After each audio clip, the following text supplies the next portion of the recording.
السلام علیکم ورحمۃ اللہ وبرکاتہ اعوذ باللہ من الشیطان الرجیم بسم اللہ الرحمن الرحیم رب اشرح لي صدري ويسر لي امري واحلل عقدة من لساني يفقهوا قولي ربنا زدنا علما اللهم فقهنا في الدين آمین یا رب العالمین۔ آغاز ہوتا ہے رکوع نمبر 11 کا، آیت نمبر 15 ہے۔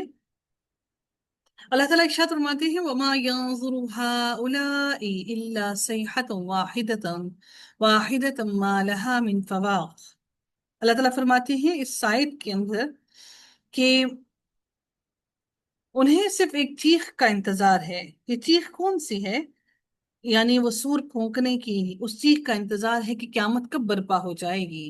الا هؤلاء الا صيحة واحدة ما لها من فواق۔ انہیں صرف ایک چیخ کا انتظار ہے جس میں کوئی ڈھیل نہیں ہے۔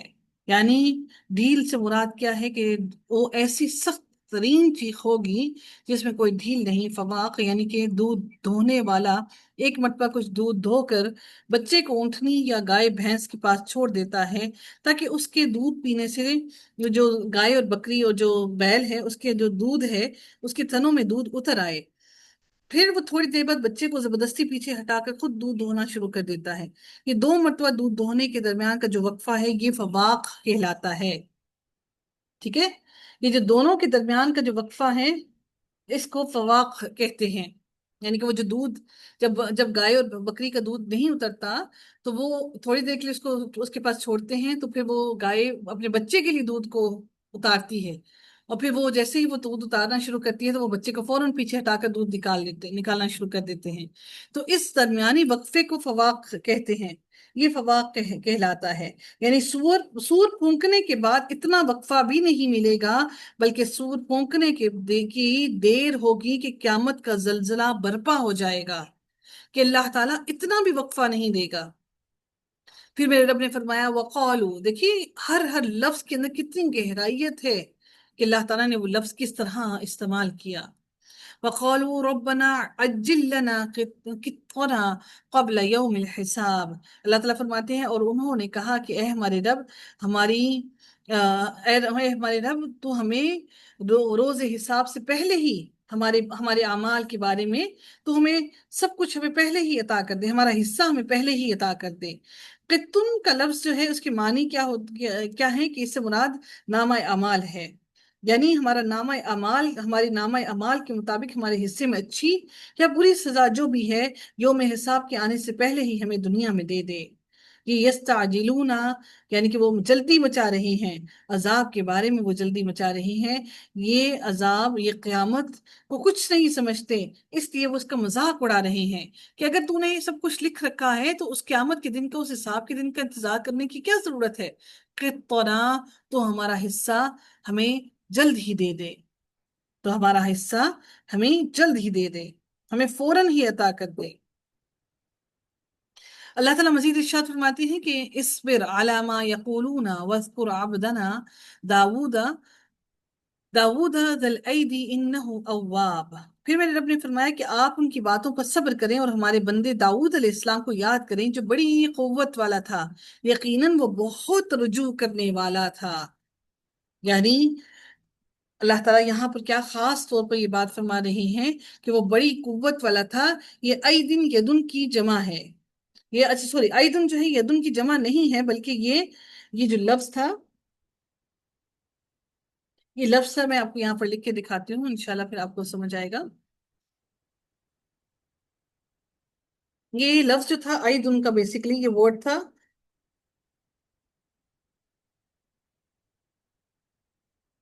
ادا یا عید۔ یہ لفظ تھا ادا